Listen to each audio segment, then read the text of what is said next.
انہوں نے جو مجھ سے پہلا سوال کیا انہوں نے یہی سوال کیا کہ آپ کے نمبر سے 8 گھنٹے جو ہے نا عابد کے ساتھ رابطہ ہوا ہے، بات ہوئی ہے. تو میں نے کہا جی وہ مجھے نمبر دکھائیں جس نمبر سے رابطہ ہوا. میں 20 دن ادھر حوالات میں رہا ہوں.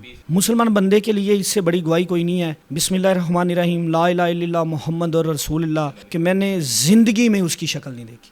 بسم اللہ الرحمن الرحیم. السلام علیکم ناظرین، این نیوز کے ساتھ میں ہوں آپ کا میزبان جواد باقر. ناظرین، 33 روز گزر گئے، پاکستان کا موسٹ وانٹڈ پرسن عابد ملہی آخر کار گرفتار کر لیا گیا، جس کے لیے حکومت کی جانب سے 11 ٹیمیں تشکیل دی گئی تھیں، جس کو فیصل آباد سے گرفتار کر کے لاہور میں پہنچا دیا گیا.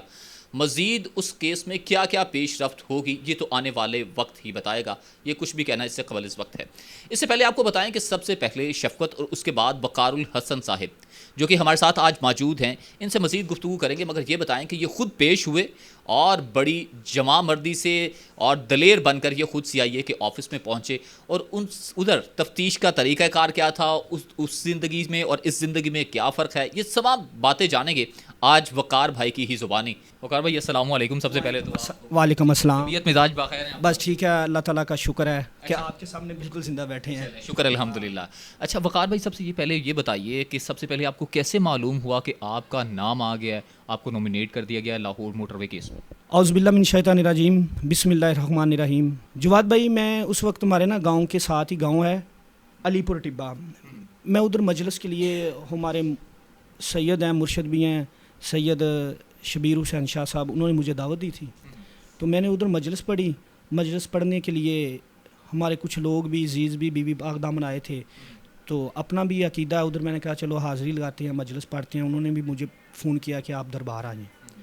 تو میں ادھر سے دربار چلا گیا، ادھر مجلس پڑھی کافی دیر، کوئی گھنٹہ تقریباً ادھر بیٹھے بوٹھے حاضری کی. تو نمبر تو بند کر دیا تھا جب لاہور میں گئے.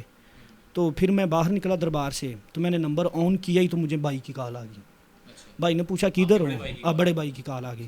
اس نے مجھے پوچھا کدھر ہو؟ میں نے بتایا میں جاؤں. اس نے کہا یار آپ کو پولیس بڑی ڈھونڈ رہی ہے. تو میں نے بڑے سخت سے لہجے سے کہا یار پولیس دا ساڑھے نال کی لین دینے. اس نے کہا نہیں یار، وہ پولیس آپ کو بڑا ڈھونڈ رہی ہے، تو کوئی مجلس کا مسئلہ تو نہیں، کہیں کوئی مجلس وغیرہ تو نہیں، ایسی کوئی بات بوت ہوگی؟ میں نے کہا نہیں یار، میں نے وہ علی پور پڑھی ہے یا ادھر ابھی بی بی پاک دامن ہوں، تو ایسی تو کوئی بات نہیں ہوئی. اس نے کہا نہیں یار، ادھر ہمارے گھر کو بھی سیل، یہ وہ بڑی پولیس ہے علاقے میں، تو بڑا مسئلہ بنا ہوا ہے، تو وہ میڈیا پہ بھی بات چل رہی ہے. تو میں نے اسی وقت میں نے کہا چلو ٹھیک ہے، میں گھر آ رہا ہوں.